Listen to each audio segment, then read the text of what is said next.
কিরে ডিজিটাল হৃদয়, তুই নাকি বিয়ার জন্য মায়া দেখতাছস? বিয়ে তো করবই তোদের মতো কি আনস্মার্ট মেয়েকে বিয়ে করবো? 1971 সালের আনস্মার্ট মেয়েকে বিয়ে করবো?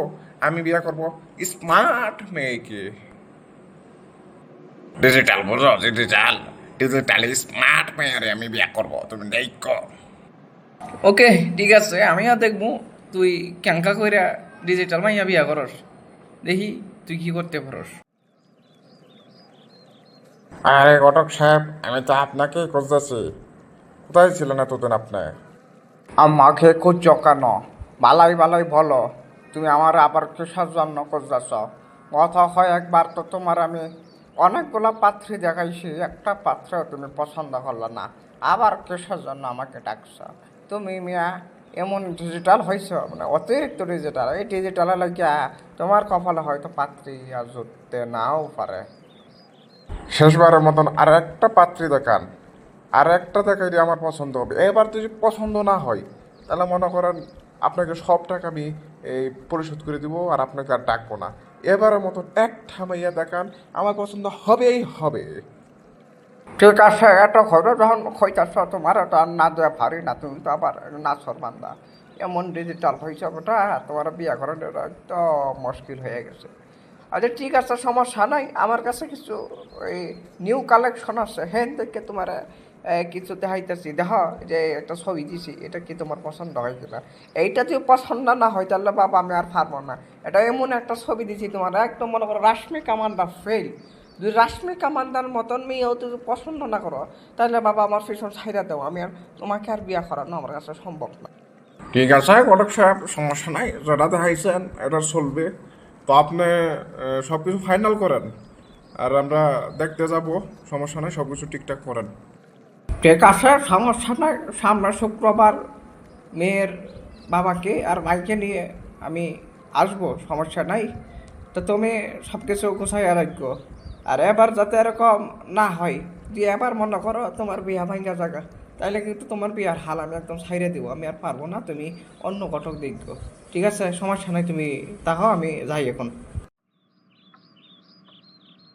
আসসালামু আলাইকুম ভাই, ভালো আছেন? আপনি যে একটা ছেলের কথা বলছিলেন, একটা ডিজিটাল পাত্র চাই আপনার বোনের মানে শালির জন্য। পাত্রটা একটাই আইসি তো দেখেন, দেখেন পাত্র যদি পছন্দ হয় তাহলে বিয়ের 3 তারিখ আমরা আলোচনা করে ঠিক করি। ওয়ালাইকুম আসসালাম। তো মাত্র যেহেতু দেখছেন মাত্র কি করে, মানে বলছিলাম মাত্র কি কোনো কাজ কাম করে নাকি, নাকি শুধুই ডিজিটাল? না, পাত্র বেকার না, পাত্র কাজ কাম করে। পাত্র আমার কইছিল যে কি অনলাইনে নাহি যে কি কাজ কাম নাহি করে, মানে অনেকটা হাই ইনকাম করে। তো আমি তো মূর্খ সূর্খ মানুষ, এত কিছু বুঝি না। তো আপনারাই আলোচনা করে 3 তারিখ ঠিক করেন, বা পাত্র যদি পছন্দ হয় বা পাত্র কি কাজ কাম করে না করে, এটা সব কিছু কথা কন কইয়া দেখেন, যদি ভালো হয় তাহলে 3 তারিখ আমরা ঠিক করি। তাহলে আমি আপনাকে অ্যাড্রেস দিচ্ছি, আমি কালকে আপনি চলে যান, তার সাথে একটু কথা কন। ছেলের আবার একটা অফিস আছে, সেই অফিসে বসে কথা কন। আমি আগামীকাল যাইতে পারতাছি না, কারণ আমার একটু এই যাইতে হবো এক জায়গায়। তো আপনার যান। ঠিক আছে ঘটক সাহেব, সমস্যা নাই। যেহেতু আপনার বলছেন অনলাইনে কাজ করে, তার মানে অনেক টাকা ইনকাম করে। আর অনলাইনে কি কাজ করে? হয়তো বড় ধরনের কোনো কাজ হবে, ফ্রিল্যান্সার বা অন্য কিছু হইতে পারে। সমস্যা নাই, আপনি ঠিকানাটা দেন, আমি তার সাথে তার অফিসে গিয়ে কথা বলবো সরাসরি, কোনো অসুবিধা নাই। জি, আমি ডিজিটাল হৃদয়। তো আপনার কথা বলছিল মতিন চাচা, তো আপনি আসবেন। তো আচ্ছা, আপনি লেখাপড়া কি পছন্দ করছেন, আর বর্তমানে কি করতেছেন আপনি? আমি টিকটক পাস করছি, ফেসবুক পাস করছি, এখন ইউটিউব নিয়ে আমার লেখাপড়া চলতেছে, এই আর কি। আর আমি কাজ কাম বলতে এই সারাদিন টিকটক ফেসবুক এই নিয়ে ব্যস্ত থাকি আর কি। তাহলে সবই বুঝলাম, কিন্তু আপনি চলেন কি করে, মানে বলতে চাচ্ছিলাম যে আপনি ইনকামটা সে করতে কি, সেই বিষয়ে একটু বলেন। ইনকাম, আমি যে টিকটক দেখে আর ইনকাম কিছু যা কিছু করি সেটা দিয়েই কোনো রকম চলতেছি আর কি, টিকটকের টাকা দিয়ে। কেন, আপনার যে ফেসবুক ইউটিউব সেখান থেকে কি ইনকাম হয় না?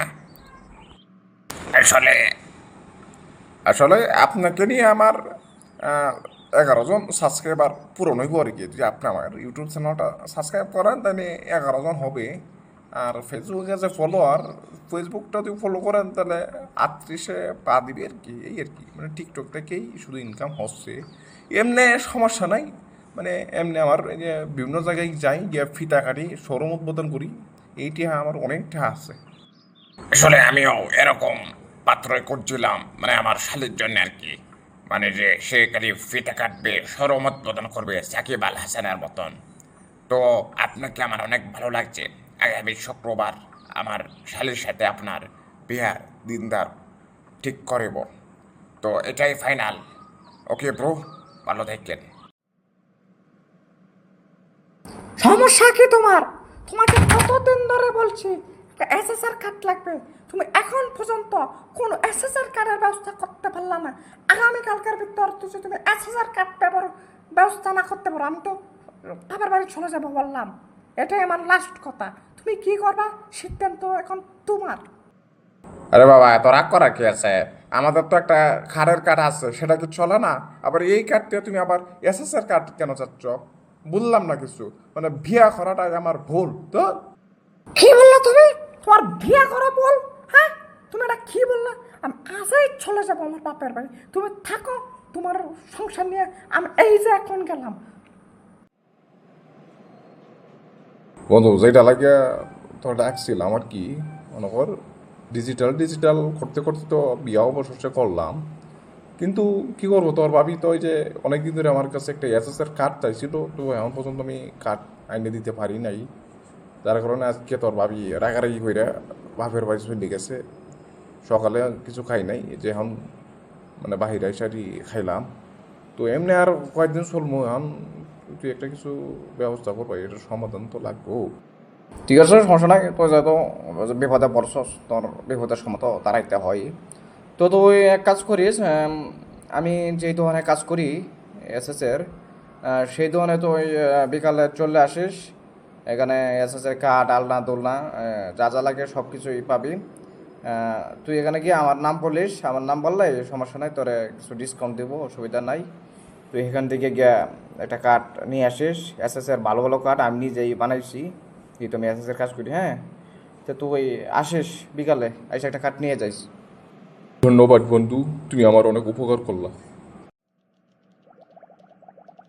আসসালামু আলাইকুম ভাই, ভালো আছেন?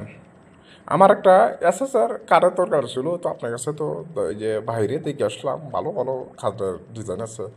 তো একটা কার্ড আমার দেন ভাই, কত টাকা দিতে হবে বলেন? সমস্যা নাই, আপনার যেহেতু আম, রবিন ভাইয়ের পরিচয় দিচ্ছেন, সেক্ষেত্রে আপনার কাছে তো হয়তো বেশি রাখা যাবে না। মানে বেশি লাভ করলাম না, মানে একটু খরচটা উঠে খালি দিয়ে দিলাম আপনাকে। আপনি এই করেন, 15,000 টাকা দেন, আমি এই কার্ডটা আপনার বাসাত পৌঁছায় দিচ্ছি, সেই নিয়ে কোনো টেনশন করতে হবে না। আর এই কার্ডটা অনেক ভালো কার্ড। এই কার্ডটার একটা বিশেষত্ব আছে, সেটা কিন্তু আম, কখনো মরিচা পড়বে না, কারণ এসএসএ কখনো মরিচা পড়ে না। আর এটা কিন্তু টিকসই হবে অনেক ভালো। তো এই কার্ডটা ভালো একটা কার্ডই পছন্দ করছেন, তো আমি এই কার্ডটা দিয়ে দিচ্ছি, সমস্যা নেই। ঠিক আছে ভাই, ধন্যবাদ, আমার অনেক বড় উপকার করলেন। জানেন তো, খাটের জন্য আমার সংসারই ভেঙে গেছিল, আপনি কাঠ দিয়া বাংলার সংসার আবার জোড়া লাগাই দিলেন। ধন্যবাদ ভাই। কে আপনারা কিছু বুঝলেন? এসএসের কার্ডের জন্য একটা সংসার ভেঙে যাচ্ছে। তা আপনাদের সংসার কি ঠিক আছে, না আপনাদেরটাও ভেঙে যাচ্ছে? এই ভাঙ্গা যাই, সমস্যা নাই। ভাঙ্গে যাওয়ার আগেই আমাদের সাথে যোগাযোগ করুন, আমরা এসএসের কার্ড আপনাকে দিয়ে দিব তার আগেই, কারণ সংসার ভাঙ্গার আগেই এই কাঠ নিয়ে নেন, কারণ নাহলে কিন্তু ভেঙে যেতে পারে। কাঠ ভাঙ্গার আগে সংসারই ভেঙে যাব আপনার। তো স্ক্রিনে আমাদের নাম্বার দেওয়া আছে, এই নাম্বারে ফোন দিতে পারেন, আমরা কাঠ একদম হোম ডেলিভারি দিয়ে দিব। আর এটা হচ্ছে আমাদের হোয়াটসঅ্যাপ নাম্বার যোগাযোগ করেন, ঠিক আছে? একদম মনে করেন সংসার ভাঙ্গার আগেই আপনার খাট পৌঁছায় দেবে বাসায়। ধন্যবাদ সবাইকে, দেখা হচ্ছে নতুন আবার অন্য কোনো অ্যানিমেশন ভিডিওতে।